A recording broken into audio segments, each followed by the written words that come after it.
Tallahassee, Florida, January 15, 1978, 2:58 a.m. The Chi Omega sorority house at Florida State University stood quiet in the pre-dawn darkness. Inside, 39 young women slept peacefully in their beds, unaware that in less than 2 minutes, one of them would wake to see a man standing over her roommate's bed with a wooden club raised above his head. Unaware that within the next 15 minutes, 2 of them would be dead. Unaware that 3 others would be brutally beaten. Unaware that the most infamous serial killer in American history was about to turn their sorority house into a slaughterhouse. This is the story of Ted Bundy's final killing spree, the night that would finally end his reign of terror, the crime that would put him in Florida's electric chair. But to understand what happened that night at Chi Omega, we must first understand how Ted Bundy, a man who had already escaped from prison twice, who had already killed at least 20 women across 5 states, who was the subject of the largest manhunt in American history, came to be prowling the streets of Tallahassee just 6 days after fleeing Colorado. December 30th, 1977, Garfield County Jail, Glenwood Springs, Colorado, 10:45 p.m.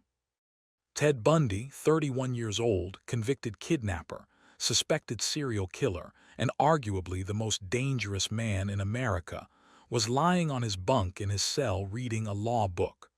Or at least, that's what the guards thought he was doing. But they were wrong. For the past 3 weeks, Bundy had been secretly starving himself, losing 35 pounds, making himself thin enough to squeeze through the 12-inch by 12-inch opening in the ceiling of his cell. An opening he discovered during his daily hour of exercise time in the jailer's office. At 10:45 p.m., the night shift guard made his rounds. Bundy waited, counting the seconds, knowing the guard's routine perfectly after months of careful observation. The guard passed his cell, glanced in, saw Bundy reading, and continued down the hallway. Bundy waited 90 seconds, then he moved. He climbed onto his bunk, pushed aside the metal grate covering the ceiling opening, pulled himself up into the crawl space above the cells, and began crawling through darkness toward freedom. The crawl space was barely 18 inches high. Bundy had to pull himself forward on his elbows and knees through dust and insulation and mouse droppings, moving inch by inch toward the jailer's apartment 1 floor above. 15 minutes later, Bundy dropped down through the ceiling into the jailer's bedroom closet. The jailer and his wife were watching television in the living room, completely unaware that a serial killer was standing in their bedroom, listening to them laugh at whatever was on TV. Bundy waited 10 minutes, 20 minutes listening. Finally, he heard the television turn off, heard footsteps heading toward the bedroom. He had maybe 30 seconds. Bundy opened the closet door, stepped into the bedroom, walked past the jailer who was entering from the opposite doorway, the 2 men making eye contact for a split second. And then Bundy was running out of the bedroom, through the apartment, down the stairs, through the front door, into the Colorado night. Free. The jailer stood in his bedroom, his brain trying to process what his eyes had just seen. Had that been? Was that? Then the realization hit him like a physical blow. Ted Bundy just walked through my apartment. The alarm went up at 11:17 p.m. By 11:30, every law enforcement agency in Colorado was searching for Bundy. Roadblocks went up on every highway out of Glenwood Springs. Police dogs tracked his scent through the snow to the edge of town where the trail went cold. But Bundy was already gone. He'd stolen a car from the airport parking lot, a yellow 1974 Mazda, and was driving east through a snowstorm, heading toward freedom, heading toward Florida, heading toward his next victims. For the next 2 weeks, Ted Bundy drove across America, stealing cars, stealing credit cards, breaking into houses for food and clothing, always moving, always one step ahead of the massive manhunt searching for him. Colorado to Kansas to Illinois to Indiana to Michigan. then south through Ohio, Kentucky, Tennessee, Georgia. Bundy arrived in Tallahassee, Florida on January 8, 1978, 1 week before the Chi Omega murders. He chose Tallahassee for specific reasons. It was a college town full of young women. It was far from Colorado and the intense police presence there. And most importantly, Bundy had lived in Tallahassee briefly years earlier and knew the layout of the city, knew where FSU was, knew where the sorority houses were located. Bundy checked into a rooming house near the FSU campus under the name Chris Hagen, paying cash for a small room with a single bed and a bathroom down the hall. He told the landlord he was a graduate student who'd be staying just a few weeks until he found an apartment. The landlord, who would later testify at Bundy's trial, remembered thinking Chris Hagen seemed like a nice young man, polite, educated, well-spoken. She had no idea she just rented a room to America's most wanted fugitive. For the next week, Bundy established a routine. He would sleep during the day. Then, around midnight, he would leave the rooming house and begin prowling the FSU campus, walking the streets, watching the sorority houses, watching young women come and go, selecting his victims. Bundy later told investigators that during this week, he entered several sorority houses late at night, walking through unlocked doors, standing in bedrooms watching women sleep, fantasizing about what he would do to them. But he didn't kill anyone. Not yet. He was waiting, planning, selecting the perfect target. On January 14th, Bundy spent the evening at a local bar, drinking beer, watching college football on television. Around 11 p.m., he walked to a nearby wooded area and used his bare hands to break a thick branch off an oak tree. He spent an hour shaping the branch into a club smooth enough to grip comfortably, heavy enough to crush a human skull. At 1:30 a.m. on January 15th, Bundy returned to his rooming house. He changed into dark clothing, black jeans, dark blue jacket, dark cap pulled low over his eyes. He put the wooden club into a cloth bag. And then he walked toward the Chi Omega sorority house, located just 3 blocks away from where he was staying. The Chi Omega sorority house at 661 West Jefferson Street was a large white colonial-style building located directly adjacent to the Florida State University campus. It housed 39 sorority members during the spring semester of 1978. The house had 4 floors. The basement contained storage rooms and a small library. The first floor had a large living room, dining room, kitchen, and the house mother's apartment. The second and third floors contained bedrooms, mostly double rooms where 2 women shared a space. The fourth floor was attic storage. The building was old, built in the 1920s, and like many old buildings, it had security issues that the sorority members had complained about repeatedly to House Mother Virginia Rakes. Several of the locks on exterior doors were faulty. The deadbolt on the back door, the door facing the alley behind the house, often failed to engage properly even when turned to the locked position. The sorority members knew about this problem. They'd mentioned it to Mrs. Rakes multiple times. She'd promised to get it fixed. But as of January 15, 1978, that back door lock was still faulty. Still not properly securing the door. Still allowing the door to be opened from outside, even when the deadbolt appeared to be engaged. At 2:45 a.m. on January 15th, most of the Chi Omega residents were asleep. A few were still up, returning from late-night studying at the library or from dates with boyfriends. The house was quiet except for occasional sounds of doors opening and closing as the last few residents came home and went to their rooms. Nita Neary, 20 years old, junior at FSU, Chi Omega member, arrived home at approximately 2:53 a.m. She'd been out on a date. As she approached the front door of the house, she noticed it was unlocked, not unusual for late Saturday night when residents were still coming home. She entered, closed and locked the door behind her, and began walking toward the stairs leading to her second-floor bedroom. That's when she saw him. A man, standing at the opposite end of the hallway near the back door, wearing dark clothing, holding something in his right hand, something long, maybe 2 feet long, wrapped in cloth. The man and Nita made eye contact for approximately 2 seconds. Then the man turned and ran toward the back door, pushed it open, and disappeared into the night. Nita stood frozen, her brain trying to process what she'd just seen. Who was that man? Why was he inside Chi Omega at 3 a.m.? What was he holding? Then she heard it, a sound from the second floor, a low moaning. Almost animalistic. Nita ran up the stairs. The sound was coming from room 4 where Karen Chandler and Kathy Kleiner lived. Nita ran to the door. It was closed. She knocked. No answer. She opened the door.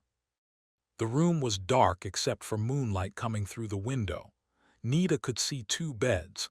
In one bed, a shape, someone lying face down.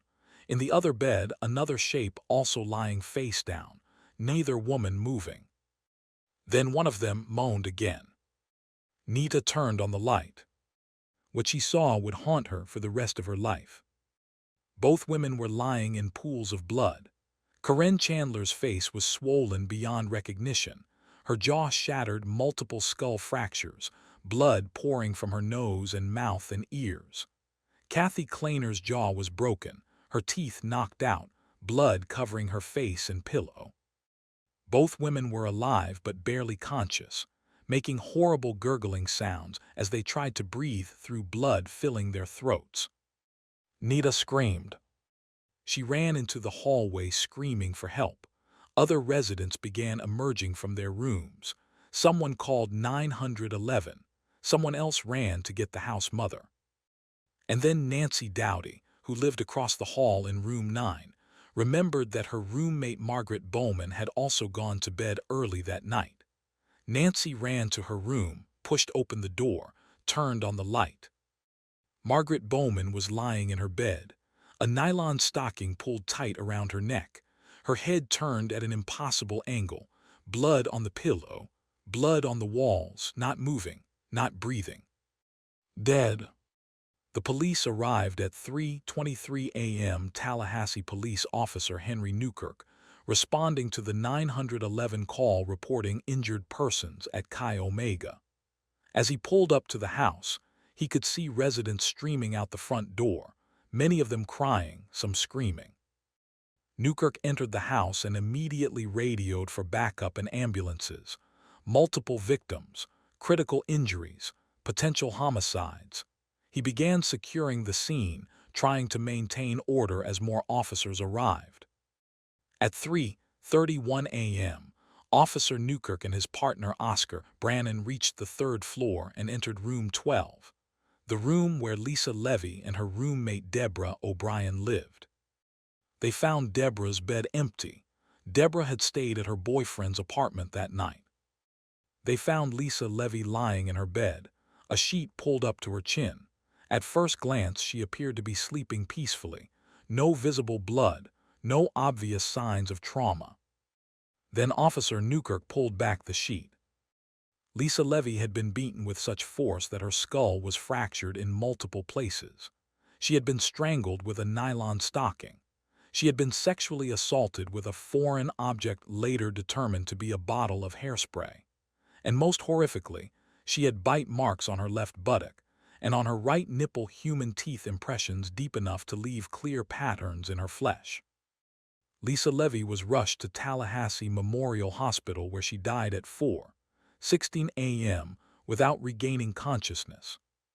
The final body count from the Chi Omega attack, 2 dead. Margaret Bowman, 21 years old, died at the scene from strangulation and massive head trauma. Lisa Levy, 20 years old, died at the hospital from the same cause. 2 critically injured. Karen Chandler and Kathy Kleiner both survived but required months of reconstructive surgery to repair their shattered jaws and facial bones. Both women would later identify Ted Bundy as resembling the man they'd seen briefly in the hallway that night. And one key eyewitness, Nita Neary, who saw the man fleeing the house and would later identify Ted Bundy in a police lineup as the person she'd seen. But that identification was still weeks away. By 5:00 a.m. on January 15th, the Chi Omega sorority house was swarming with law enforcement. Tallahassee Police Department, Leon County Sheriff's Office, Florida State University Police, FBI agents, crime scene investigators, medical examiners. The scene was chaos, blood in multiple rooms, evidence scattered everywhere, traumatized witnesses, media already gathering outside. Detective Don Patchen of Tallahassee PD was assigned as lead investigator. As he walked through the crime scene that morning, examining the brutality of what had occurred, he knew immediately that this wasn't a crime of opportunity. This wasn't a burglar surprised by residents. This was something far more calculated, far more evil. The attacker had entered through the back door, the faulty lock showing signs of being forced open. He'd moved through the house systematically, attacking 4 different women in 3 different rooms over a span of approximately 15 minutes. He'd used a wooden club as his primary weapon. He'd strangled 2 victims with nylon stockings that he'd found in their rooms.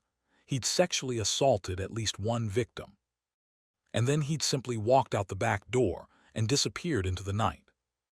Crime scene investigators began collecting evidence. The wooden club was never found. Bundy had taken it with him when he fled.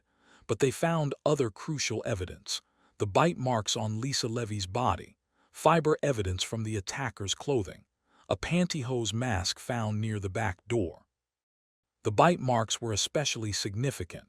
Dr. Richard Souverin, a forensic odontologist, dental expert, photographed the bite marks on Lisa Levy's body and made dental impressions. These impressions would later prove to be the most damning evidence against Ted Bundy. As the sun rose over Tallahassee on January 15th, news of the Chi Omega murders spread rapidly. Local news stations interrupted regular programming to report the story. National news picked it up by midday. The headlines were horrific: 2 sorority sisters murdered in brutal attack. FSU campus in terror after dorm killings. Killer strikes at Chi Omega house. The FSU campus went into lockdown mode. Classes were canceled. Students were advised to stay in their dorms with doors locked. Parents began calling from across the country, demanding answers, demanding action, demanding their daughters be kept safe. But the killer was already hunting again. 4 hours after fleeing Chi Omega, at approximately 7:00 a.m. on January 15th, Ted Bundy was walking through a different FSU neighborhood just 8 blocks away from the sorority house. He was still wearing the same dark clothing, still carrying the wooden club. He approached an apartment building at 431 Dunwoody Street. The building housed mostly FSU students. Bundy walked around to the back, testing doors, looking for easy entry. He found it, a sliding glass door on the first floor, unlocked. Bundy entered the apartment of Cheryl Thomas, 21 years old, FSU dance major, who was sleeping alone in her bedroom after a late night of studying. What happened next follows the same pattern as the Chi Omega attacks. Bundy entered Cheryl's bedroom, found her sleeping, raised the wooden club, brought it down with massive force against her skull. Cheryl woke to blinding pain. She tried to scream but couldn't, her jaw was broken. She tried to fight but couldn't. Bundy hit her again and again, fracturing her skull in 5 places, shattering her jaw, nearly killing her. Unlike the Chi Omega victims, Cheryl Thomas survived, but barely. She was found by a neighbor at 8:15 a.m., unconscious in a pool of blood, her skull fractured, her face destroyed. She spent 3 months in the hospital and would suffer permanent hearing loss and ongoing neurological problems from the severity of her injuries. By 9:00 a.m. on January 15th, Tallahassee was in full panic mode. 2 separate attacks within hours, multiple victims, a killer who seemed to be targeting FSU students specifically, young women living in sororities and apartments near campus. The media began calling him the campus killer. Police set up a 24-hour hotline for tips. FBI profilers were flown in from Quantico. Composite sketches were created based on Nita Neary's description of the man she'd seen fleeing Chi Omega. But Ted Bundy's face was already well known to law enforcement. He'd been on the FBI's most wanted list since his December 30th escape from Colorado. His photograph had been distributed to every police department in America. There were wanted posters in every post office. The problem was that nobody in Tallahassee connected Chris Hagen, the polite graduate student living in a rooming house near campus, with Ted Bundy, the escaped serial killer from Colorado. Not yet. For the next 3 weeks, Ted Bundy continued living in Tallahassee under the alias Chris Hagen. He stayed in his rooming house. He stole cars and abandoned them around the city. He used stolen credit cards to buy food and clothing. He shoplifted from local stores. And he killed again. On February 9, 1978, 25 days after the Chi Omega murders, Bundy drove to Lake City, Florida, approximately 90 miles east of Tallahassee. He was driving a stolen white van. He was looking for his next victim. At approximately 2:30 p.m., Bundy spotted 12-year-old Kimberly Diane Leach walking across the grounds of Lake City Junior High School. Kimberly had left her classroom to retrieve a forgotten purse from her homeroom. She was walking alone across the campus when Bundy approached her in the stolen van. What exactly Bundy said to Kimberly to convince her to get into the van is unknown, but witnesses saw a white van leaving the school grounds at approximately 2:35 p.m. Kimberly Diane Leach was never seen alive again. Her body was found 63 days later in a pig pen near the Swanee River State Park, 35 miles from where she was abducted.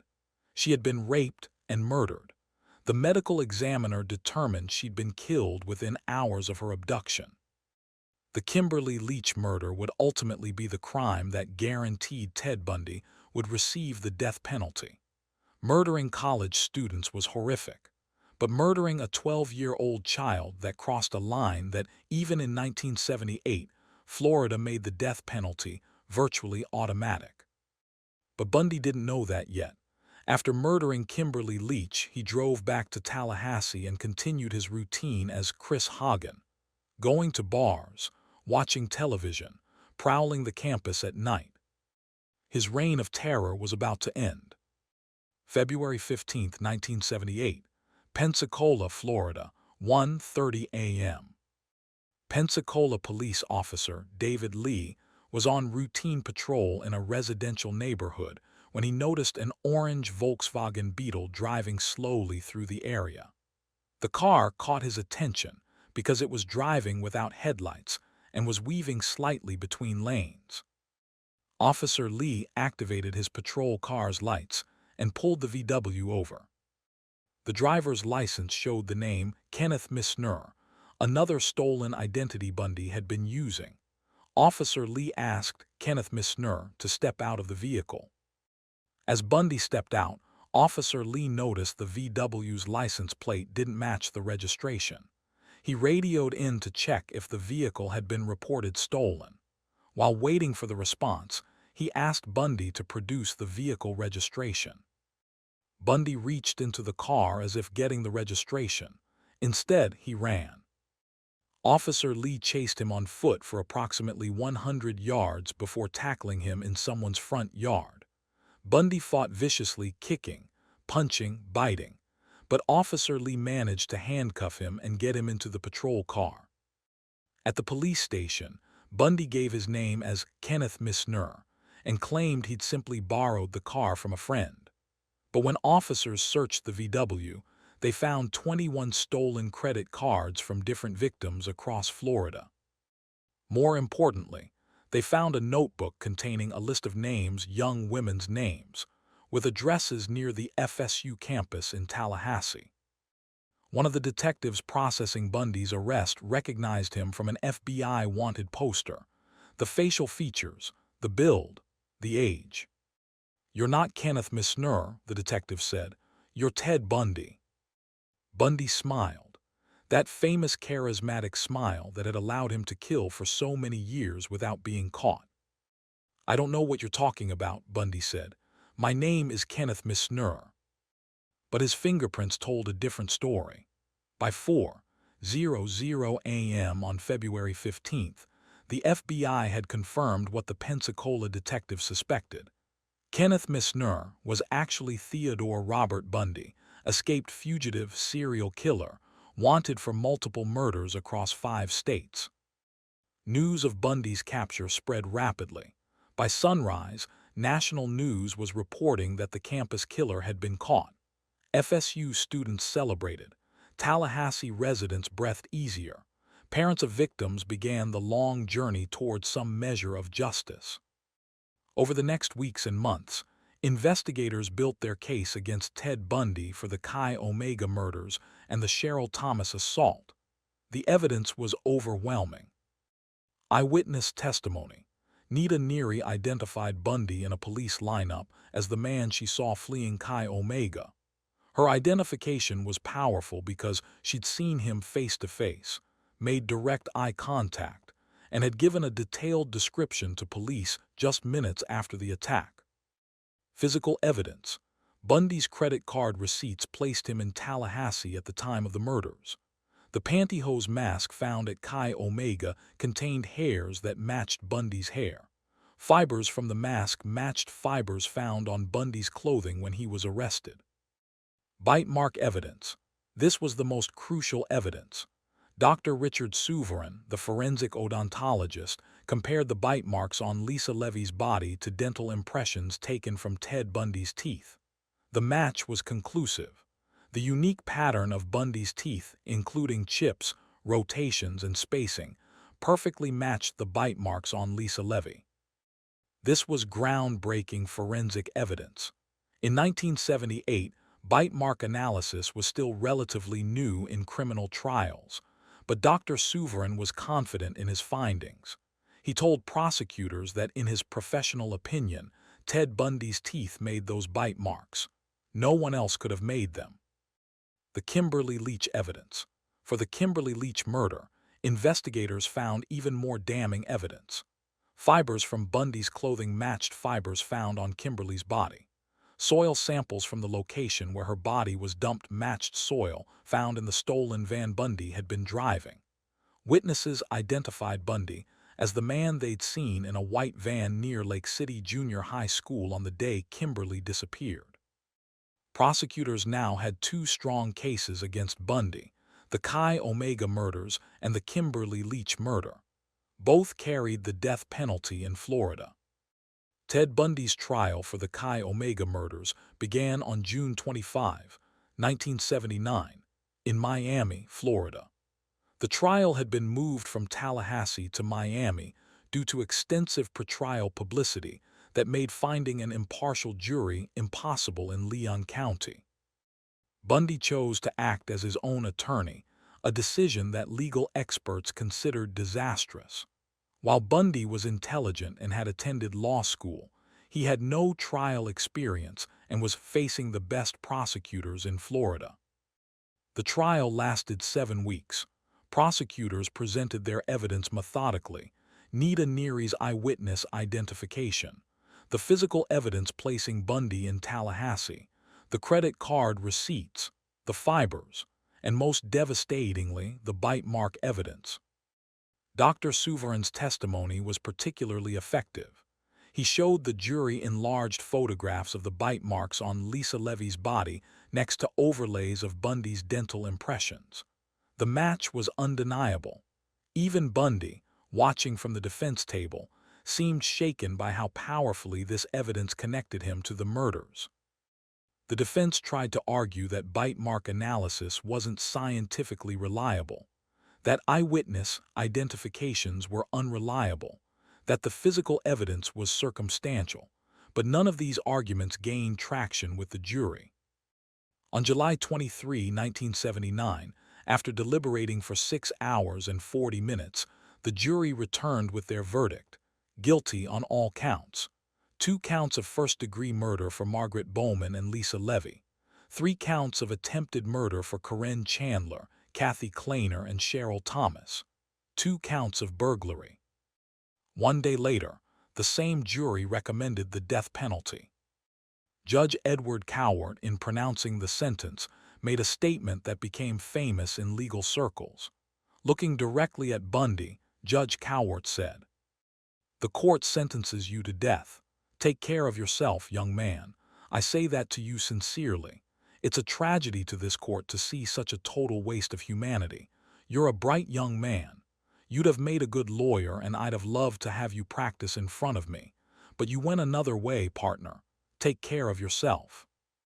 Bundy's second trial for the murder of Kimberly Leach began in January 1980 in Orlando, Florida. This trial was shorter, just 4 weeks, but the evidence was equally damning. The fiber evidence, the witness identifications, the timeline placing Bundy at Lake City Junior High School when Kimberly disappeared. The jury deliberated for 7 hours before returning a guilty verdict. The judge sentenced Bundy to death for a second time.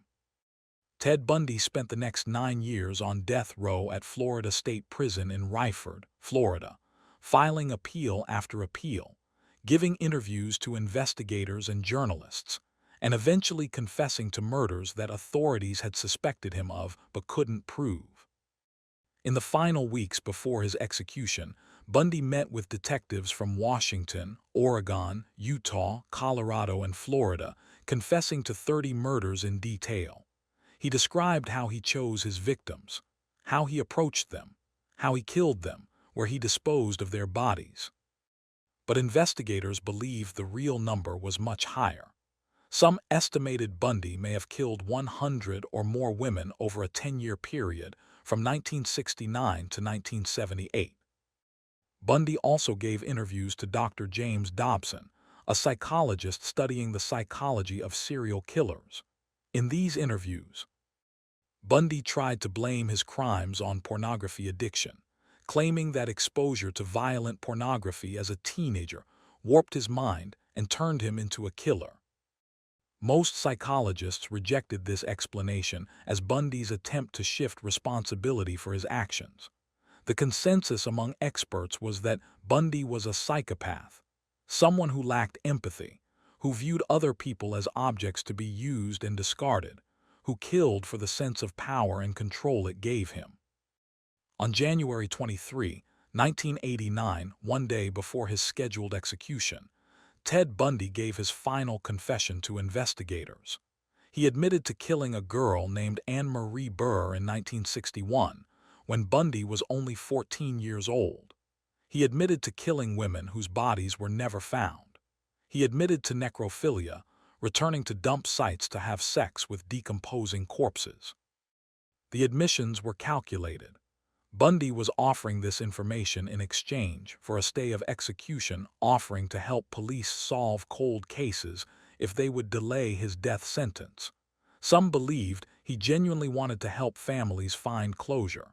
Most believed he was simply trying to buy more time. The strategy didn't work. Governor Bob Martinez refused to grant a stay of execution. The U.S. Supreme Court denied Bundy's final appeal.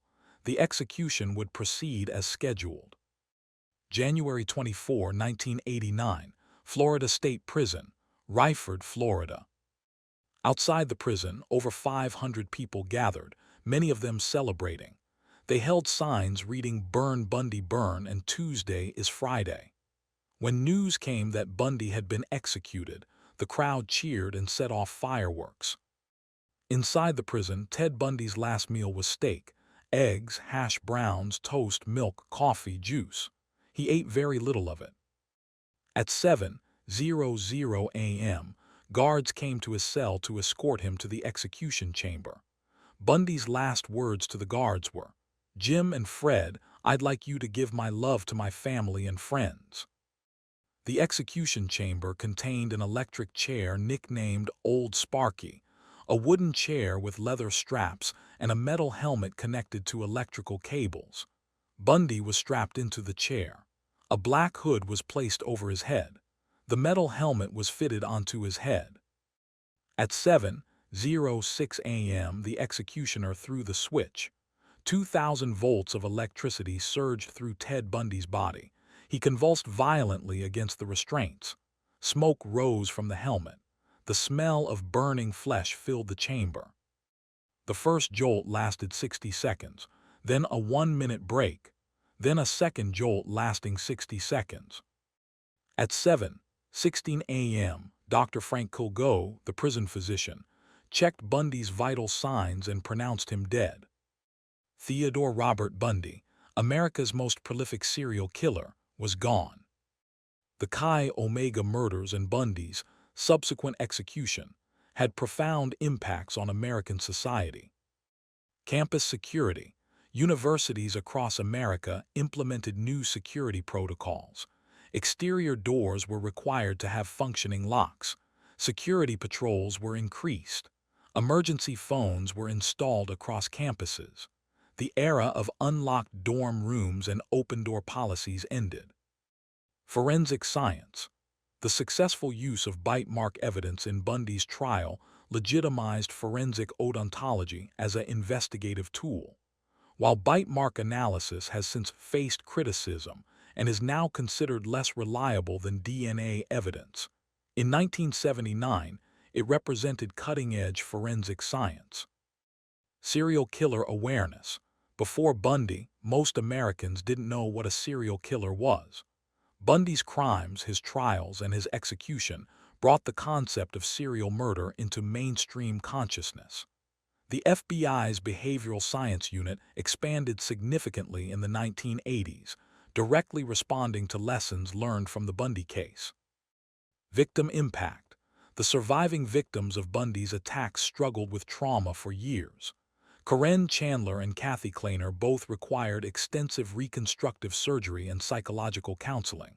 Cheryl Thomas suffered permanent hearing loss and neurological damage. Nita Neary, the eyewitness, experienced survivor's guilt for years, wondering if she could have done more to stop Bundy. The families of Margaret Bowman, Lisa Levy, and Kimberly Leach found some measure of closure in Bundy's execution, but many said the pain never fully goes away. Alina Rose, Lisa Levy's mother, said in an interview years later, "They executed Ted Bundy, but he's still killing my daughter every day in my memory." Despite Bundy's confessions, many questions remain unanswered. How many victims? Bundy confessed to 30 murders. Investigators believe the real number could be 100 or more. Bundy himself hinted at this in his final interviews, saying, "Add one digit to whatever you think," when asked about his victim count. When did he start? Bundy claimed his first murder was in 1974, but investigators suspect he may have been killing since the late 1960s. The disappearance of 8-year-old Anne Marie Burr from her home in Tacoma, Washington in 1961 has long been attributed to Bundy, though he denied it until his final confession. Why Chi Omega? Why did Bundy choose that specific sorority house that specific night?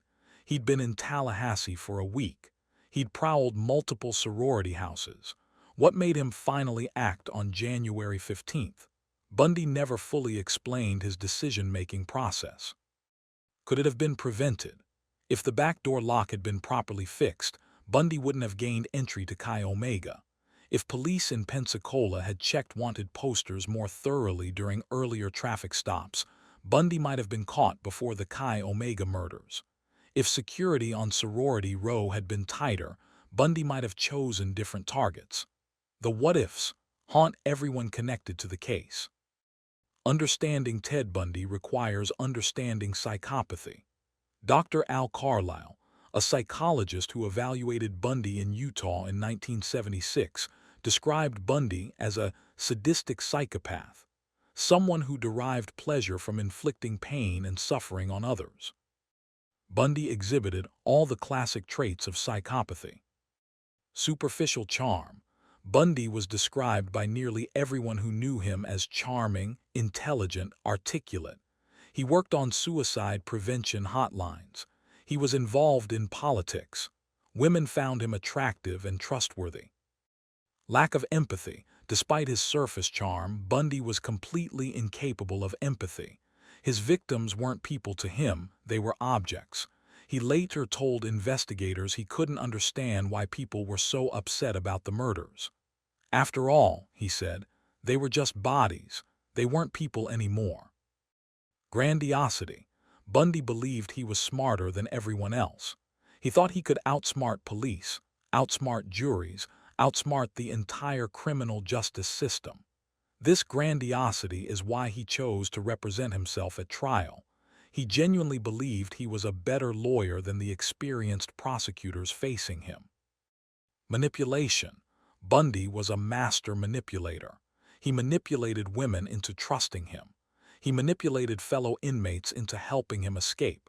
He manipulated the media into portraying him as misunderstood rather than evil. Even on death row, he manipulated investigators by parceling out confessions to buy himself more time. No remorse. To the very end, Bundy never expressed genuine remorse for his crimes. He apologized in his final interviews, but psychologists noted that his apologies were carefully worded to maintain his public image, rather than reflecting actual guilt or sorrow. It's important that in telling this story, we remember this isn't just about Ted Bundy. This is about the victims, the lives cut short, the families destroyed, the futures stolen. Margaret Bowman, 21 years old, art history major, known for her beautiful singing voice, planned to graduate in May 1978 and pursue a career in art restoration. Loved by her family in Florida, her parents never fully recovered from her death. Lisa Levy, 20 years old, fashion merchandising major, cheerful and outgoing, had a job lined up after graduation at a fashion boutique in Miami. Her mother Alina became an advocate for victims' rights and testified at numerous parole hearings for violent criminals over the following decades. Kimberly Diane Leach, 12 years old, 7th grader at Lake City Junior High School, loved gymnastics and cheerleading, wanted to be a veterinarian. Her parents divorced under the strain of her murder. Her father died of a heart attack 2 years after her death. Friends said he died of a broken heart. Corinne Chandler survived but required years of reconstructive surgery. Suffered from PTSD and nightmares for decades. Eventually married and had children, but never spoke publicly about the attack until a documentary interview in 2008. Kathy Kleiner survived with severe facial injuries, required multiple surgeries, became an advocate for crime victims, married and had children, testified at parole hearings to keep other violent criminals incarcerated. Cheryl Thomas survived but suffered permanent hearing loss and balance problems from her skull fractures. The attack ended her dancing career. She became a teacher and worked with disabled children. She said in interviews that helping others gave her life meaning after Bundy tried to take it away. And the countless other victims across Washington, Oregon, Utah, Colorado, Idaho, young women with families, friends, dreams, futures, all stolen by one man's evil. The Chi Omega murders occurred 47 years ago. Most of the sorority members who were in the house that night are now in their 60s. The FSU campus has changed dramatically. The Chi Omega house is still there, still occupied by sorority members, though few current students know the full history of what happened there in 1978. But the impact of that night ripples forward through time. Every security protocol at colleges across America exists partly because of what happened at Chi Omega. Every forensic science course that teaches bite mark analysis references the Bundy case. Every FBI profiler who studies serial killers studies Ted Bundy's methods and psychology. And every parent who sends a daughter off to college thinks about safety, about locked doors, about not walking alone at night. Ted Bundy wanted to be famous. He succeeded, but not the way he hoped. He's not remembered as the brilliant law student or charming politician he imagined himself to be. He's remembered as evil incarnate, as a monster, as a cautionary tale about the darkness that can hide behind a charming smile.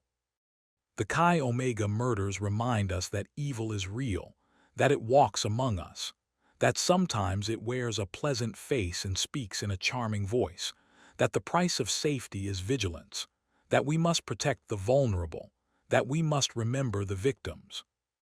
On January 15, 1978, evil came to a college campus. It killed two innocent young women. It shattered lives. It traumatized a community. But it did not win.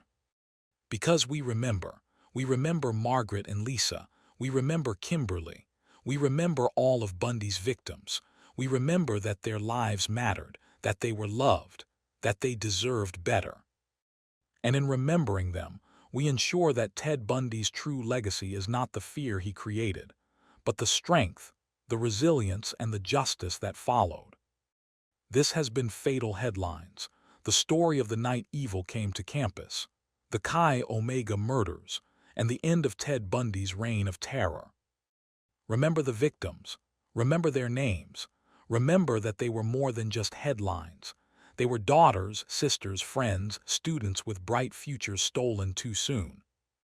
Rest in peace, Margaret Bowman. Rest in peace, Lisa Levy. Rest in peace, Kimberly Diane Leach. And rest in peace to all of Ted Bundy's victims, known and unknown. You are not forgotten.